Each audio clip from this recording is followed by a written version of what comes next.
Good morning, students. Today we will continue with the next part of the chapter Discovering Truth. The saga continues. In our previous video, I have already told you regarding Tutankhamen and the curse of Tutankhamen, and we have come to know that there had been one probe, one investigation into the mystery of Tutankhaмен's death, which had remained quite a matter of debate for a very long time. And this is something that gave birth to the study of Egyptology. And as we have come to know that Howard Carter, we have been introduced with the character of Howard Carter, who was the first person to excavate Tutankhamun's tomb, and how he had quite difficulty to excavate, to extract the mummified body of Tutankhamun out of his coffin. And we have also come to know that his coffin was a three nested coffin. Okay, so all the details was already informed to us in our previous video as we had discussed over it. Now in this video we will continue with the chapter till the end of it. So we'll start from right here. The sun can beat down like a hammer this far south in Egypt, and Carter tried to use it to loosen the resins. Now, if you remember the last video, when Carter was trying to extract the body of Tutankhamun out of his three-nested coffin, he found it extremely difficult to do so because the ceremonial resins that what was embalmed into the body of Tutankhamun before he was laid to rest, that resins had hardened for so many years, and which had which consequently have uh, sticked to the bottom of the coffin, and it was extremely difficult for Carter to take the body out of the coffin. Okay, so he had tried different methods, but when he couldn't succeed in his lot of efforts that he had put into it, he wrote to his heads right back in his center and asked what to be done. So he first tried to melt the resin. That is why it is being sold over here. The sun can beat down like a hammer this far south in Egypt. That means the sun is extremely hotter at that part. And Carter tried to use it to loosen the resins. For several hours, he saved the mummy outside in blazing sunshine that heated it to 149 degrees Fahrenheit. Now, blazing means extremely hot or very hot. So, what did he do? He just put the mummy outside in that very hot sun, and it started heating to 149 degrees Fahrenheit. Nothing budged. Budged means moved or shifted or a slight movement. Okay, so after being kept in that sun for very long time, the body did not move at all. So even this attempt of Howard Carter failed. When he tried to melt down the resin, the body did not move an inch because the resin did not melt in that extremely hot sun. He reported with scientific detachment that the consolidated material had to be chiseled. Chisel means to cut something with a chisel. Now, I don't know whether you know what a chisel is. It is a kind of instrument that you see mainly the masons, the people who, build, people who are actually engaged in this building, in this art of building. They use this as a kind of an instrument that is very flattened, kind of a spatula kind of a thing, where you can chisel out something, you can cut out something.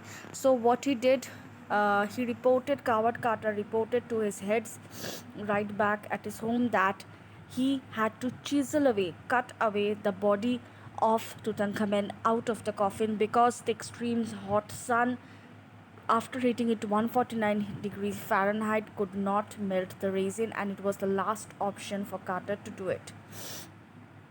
So he reported with scientific detachment that the consolidated material had to be chiseled away from beneath the limbs and trunk before it was possible to raise the king's remains. In his defense, Carter really had little choice. If he hadn't if he hadn't cut the mummy free, thieves most certainly would have circumvented. Now, circumvented means find a way around, or thieves would have found a way to tackle the guards and remove the gold from the tomb. Now, we have already learned in our last video that when the body of Tutankhamun was laid It was laid along with various objects that was used by the King Tut at his life in his lifetime, and the ones that he will be using in his afterlife. All these things were placed, and this entire nested coffin of his was were gilded gold. That means it was made of pure gold. It was covered or masked with pure gold, and this will actually give an um, create an attraction in the minds of these mafia smugglers and the thieves who would have find any way to get around in this place. And they could have done something to the guards, and they would have gone away. They would have stolen those gold artifacts. Okay, so Carter really had little choice, because if he hadn't cut the mummy free, thieves most certainly would have circumvented the guards and ripped it apart to remove the gold. Okay, in Toot's time, the royals were fabulously wealthy and thought or hoped they could take their riches with them. For his journey to the great beyond, King Tut was lavished with glittering goods, precious collars, inlaid necklaces and bracelets, rings, amulets, a ceremonial apron, sandal sheaths for his fingers and toes, and the now iconic inner coffin and mask, all of pure gold. So, so already the three-nested coffin was opened by Howard Carter, and over there he could find all this gold laden into the body of Tutankhamen. Okay, so what are the objects that are being mentioned here? This is very important for you, because you will get this question: what are the objects that were gold objects that were found in King Tut's coffin? These you should remember, these you should learn very well, because this question is very common. Last time also your seniors had got this question.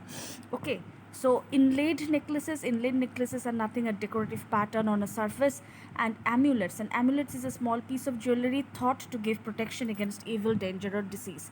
Now here I have produced two graphic. You can see over here, the one at the right is the amulet. It was King Tutankhamun's amulet that was excavated out along with his mummified body from inside his coffin. And this in the left hand side are the gemstones that were recovered from King Tut's body. Okay, there were several others. They were extremely rich, they were extremely expensive, they were extremely beautiful, and they are of they're worth a huge $1 million. Okay, they're worth huge, and they're worth $1 million. So these things would have definitely lured the thieves or the mafias and smugglers, and Howard Carter was led with no other alternative but to chisel away the body, because if you would have left the coffin open like this, then the thieves would definitely come in, and they would kill or manipulate the guards, and would take away all these artifacts. And in this way, all these things that are of extremely historical importance would have gone to wrong hands. To separate Tooth from his adornments, Carter's men removed the mummy's head and severed nearly every major joint. So all his body was firstly covered in that resin. That resin had stuck to the gold ornaments. Okay, because why? Over these gold ornaments, the resins were embalming. So all of this had got stuck, and it was impossible to study the body of study the mummified body of King Tutankhamen, because all of this has got stuck to it, stuck stuck together, and all these things needed to be removed before the mummified body can be studied. So what did Carter do? Carter and his men actually severed or cut the body of Tutankhamun's mummy into different portions. Okay, every major joints were cut, and then these raisins and gold ornaments were separated from the mummified body. Once they had finished, they reassembled the remains on a layer of sand in a wooden box with padding that concealed the damage. The bed where Tooth now rests. Archaeology has changed substantially in the intervening decades, focusing less on treasures and much more on fascinating details of life and intriguing mysteries of death. It also uses more sophisticated tools, including medical technology. It also uses sophisticated tools like including medical technology. In 1968, more than 40 years after Carter's discovery, an anatomy professor x-rayed the mummy and revealed a startling fact: beneath the resin that cakes his chest, his breastbone and front ribs are missing. Now here you can see on the furthest left side there is the mummified body lying on a kind of a mat or a kind of a table after he is being rejoined, after his body has been reassembled. So here the narrator says that after so many years, this intervening decades, intervening, the word intervening means occur in the time between. Okay, that means all the time in between, in this intervening decades, medical science and also archaeology has developed as a science, and it is now using lot of modern techniques and fascinating tools and other forms of medical equipments to study the past historical objects that were excavated out from the earth. Okay, so in 1968, you remember that is more than 40 years after Howard Carter took out the body, mummified body of Tutankhamen. In 1968, after Carter's discovery, an anatomy professor actually x-rayed the mummy and revealed one startling means unexpected or surprising fact, that beneath that resin-caked chest, his breastbone and front ribs are missing. Okay.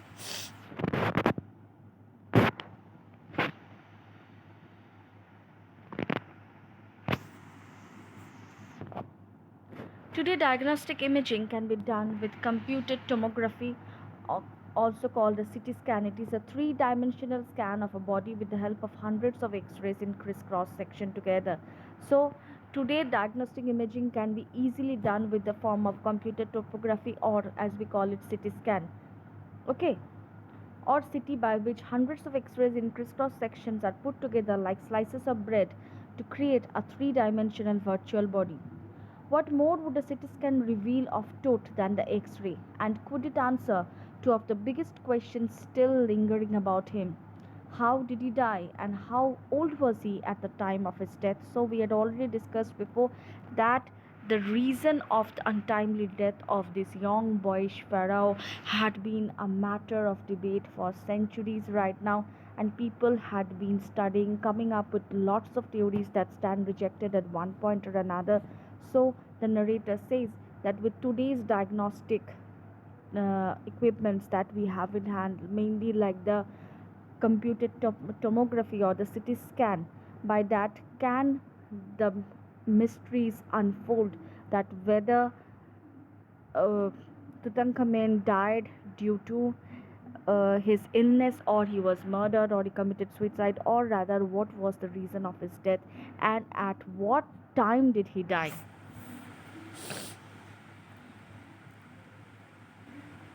King Tut's demise was a big event, even by royal standards.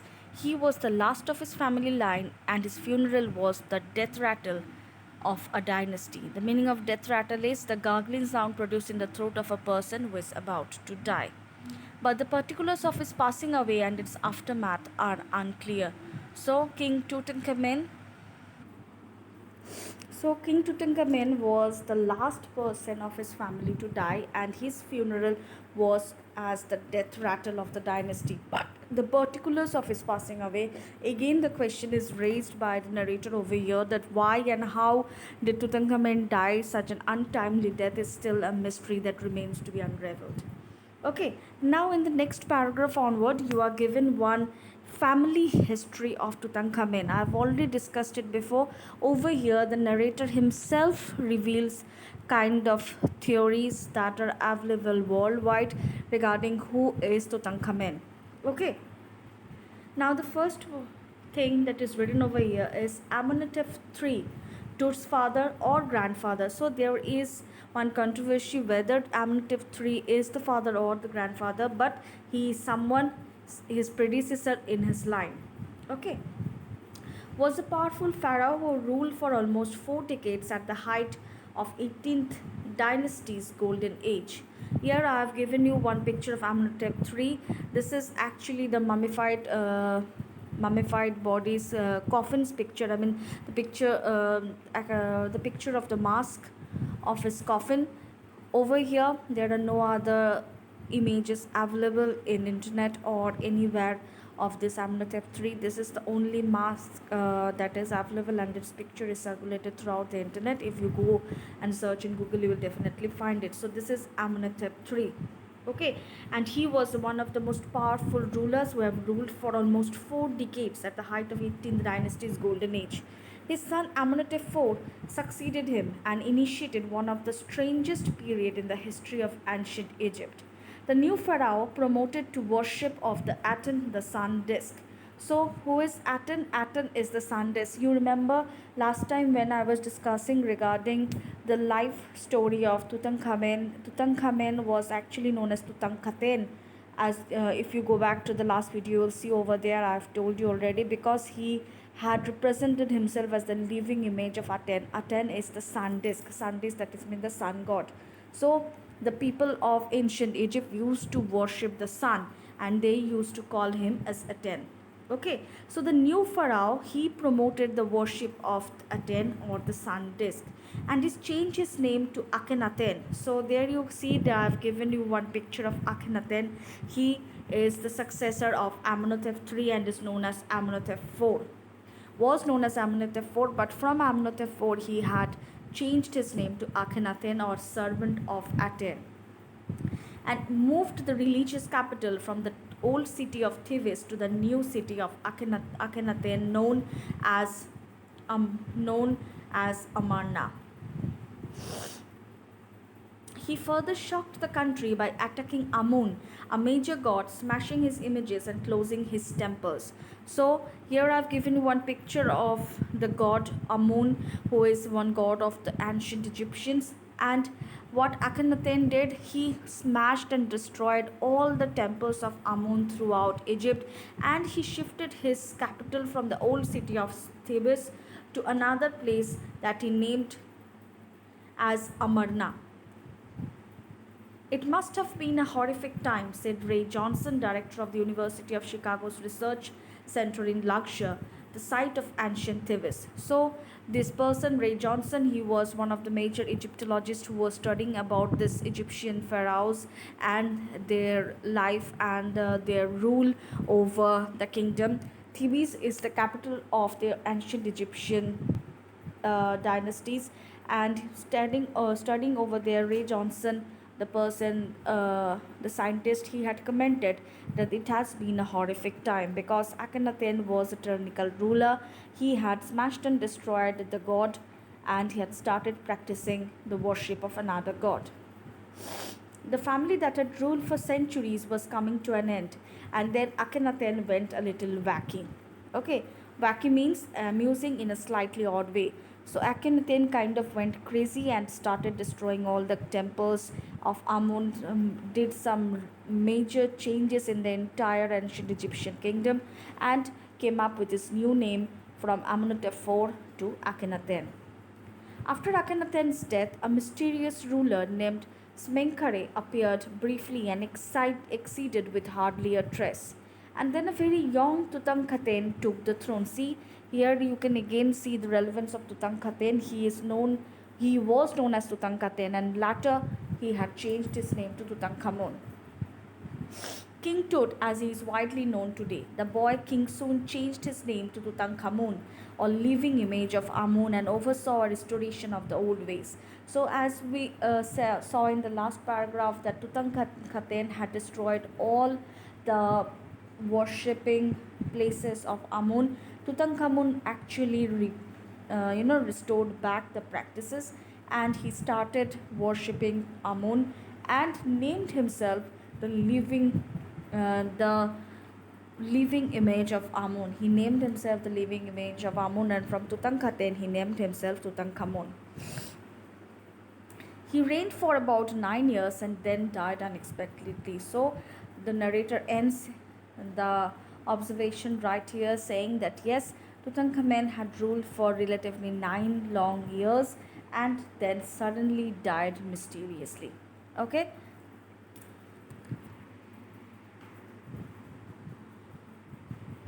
Regardless of his fame and the speculations about his fate, Tut is one mummy among many in Egypt. How many? No one knows. The Egyptian Mummy Project, which began an inventory in late 2003, has recorded almost 600 so far and is still counting. Like I was telling you yesterday, that this project or the Egyptian Mummy Project had been going on for a long time, and they have counted till today almost 600 recorded mummy had been excavated out from the Valley of the Kings, like I showed you yesterday. Okay, if you remember, in my last video I've already said the Valley of the Kings, or the crematorial ground of the ancient Egyptian pharaohs. The next phase, scanning the mummies with a portable CT machine donated by National Geographic Society and Siemens, its manufacturer. King Tut is one of the first mummies to be scanned in death as in life, moving regally ahead of his countrymen. Now, this line is extremely important. Kindly underline this line because you will have one big question out of here. I'll definitely give it to you during our Zoom class. Okay, so Tutankhamun was the first person to be studied by Egyptologists, because if you remember, in our last video I have already disclosed to you that Howard Carter, after he excavated or unearthed the tomb of Tutankhamun, he laid the foundation of Egyptology. And the study on Tutankhamun is the first instance when scientists became more inclined towards studying the lives of the Egyptian pharaohs. Hence, Tutankhamun was the first person to become one king at the age of a very young, at the very unripe age rather. He became the king, and then he died very early, unlike his predecessors, and he was the first person to be studied after so many years of his death, and he himself becomes the first person, the first mummified body rather, after his death, to be inserted into a CT scan machine for studying purpose of the reason behind his death. Over here you can see two illustrations I have given. This is CT scan machine scanning the mummy of Tutankhamun. These are real images. If you want, you can go and search it in Google. You will be readily getting one information out of there. A CT scan machine scanned the mummy head to toe, creating 1700 digital X-ray images in cross section. Tut's head scanned in 0.62 mm slices to register its integrate structures, take on ED details. ED means strange image of Tut's head as visible with the help of CT scan. Okay, in the resulting image, with Tut's entire body similarly recorded, a team of specialists in radiology, forensics, and anatomy began to probe the secrets that winged goddesses of a gilded burial shrine protected for so long. So, after one successful study by the CT scan, after imposing 1700 digital X-ray images in cross section, and Tut's head was scanned in 0.62 mm slices, it gave out certain intricate details, certain rather eerie or strange details of Tutankhamun's body.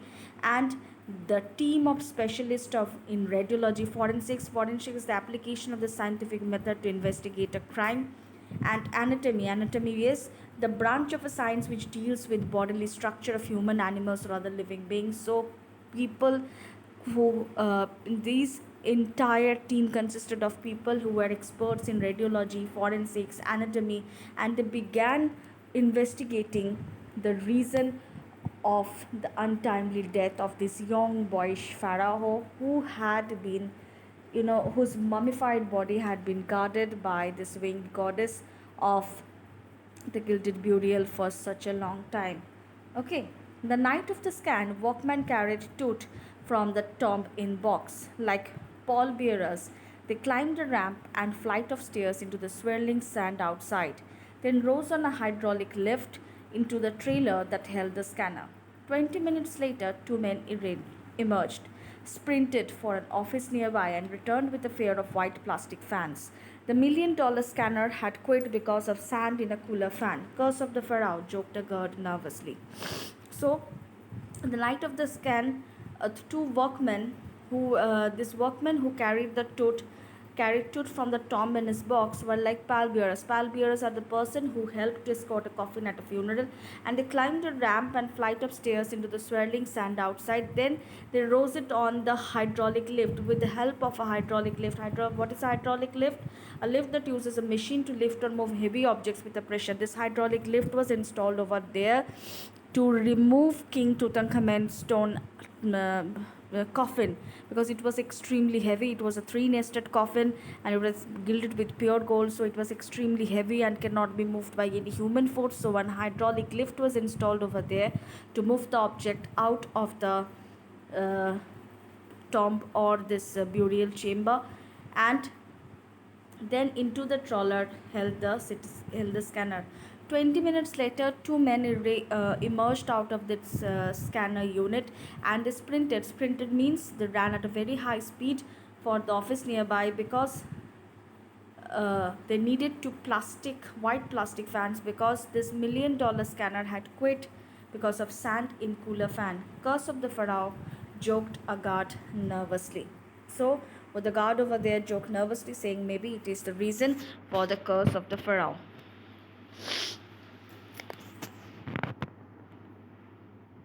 Eventually, the substitute fan worked well enough to finish the procedure.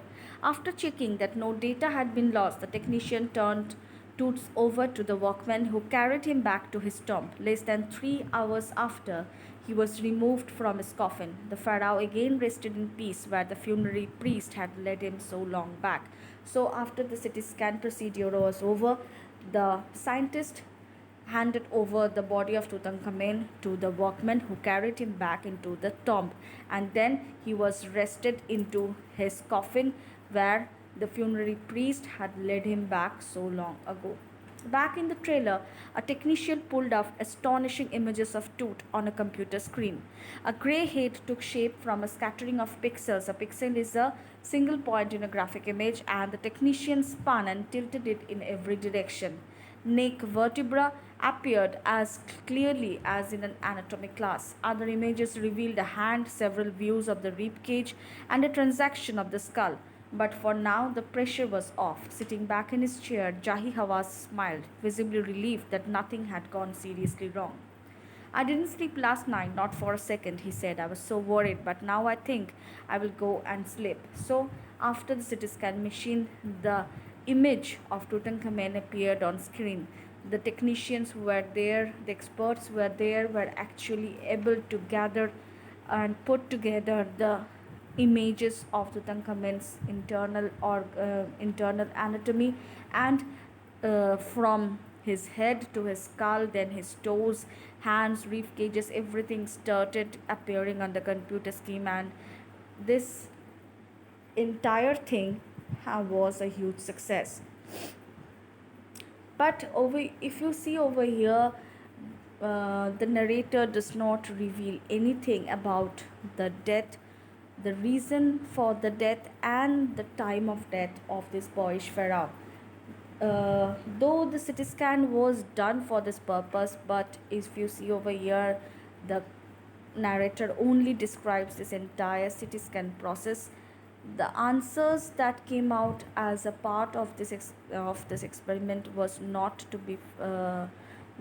penned down by the author in this book, in this piece of his story, but he just reveals what were the procedures and what were the problems and other things faced by the team of scientists who were working upon it. Okay, here it is being cleverly done by the narrator, because he also does not want to land in a controversy, because still today the reason of Tutankhamun's untimely death and the time of his death is a mystery that remains to be unraveled, and there had been lot of theories that stand rejected in one point or another. So the narrator, not delving into such form of controversy, had straightaway just narrated whatever the procedure was followed by this team of scientists for performing this CT scan on the mummified body of Tutankhamun. By the time we left the trailer, descending metal stairs to the sandy ground, the wind had stopped. The winter air lay cold and still, like death itself. In this valley of the departed, Just above the entrance to Tut storm stood Orion. Orion is the constellation that the ancient Egyptian knew as the soul of Osiris, the god of afterlife, watching over the boy king. Over here, see, I've given you one illustration or picture of Orion constellation. It's actually a constellation that is there. If you need to probe into details, then you can go and search it in Google. And the constellation that the ancient Egyptian knew as the soul of Osiris, the god of afterlife, watching over the boy king. So after this trailer was moved, that is the power machines were moved, and the body of Tutankhamen was again laid back into his burial chamber, where and the people, as they were returning back from their experiment that night, everything was cold and still like death itself in the valley of the departed. Valley of the departed here means the valley of the kings. And over the entrance of Tutankhamun's tomb stood the Orion. Orion constellation was visible over Tutankhamun's tomb. It is a kind of symbolism that is used by the narrator over here to picture, to create a visible image of that night, because he says it seems like definitely the god Osiris, who is the god of afterlife, is looking after the soul of the boyish pharaoh after so many years of his death. Still, all the gods are protecting him even in his afterlife. So here is the end of our chapter. I hope I'm able to make you understand everything in details. Though we will have this doubt clearing session tomorrow. Over there, if you have any question, kindly note it down while you are seeing this video, and definitely we are going to clear all the doubts over there in our Zoom class. So till then, goodbye and thank you.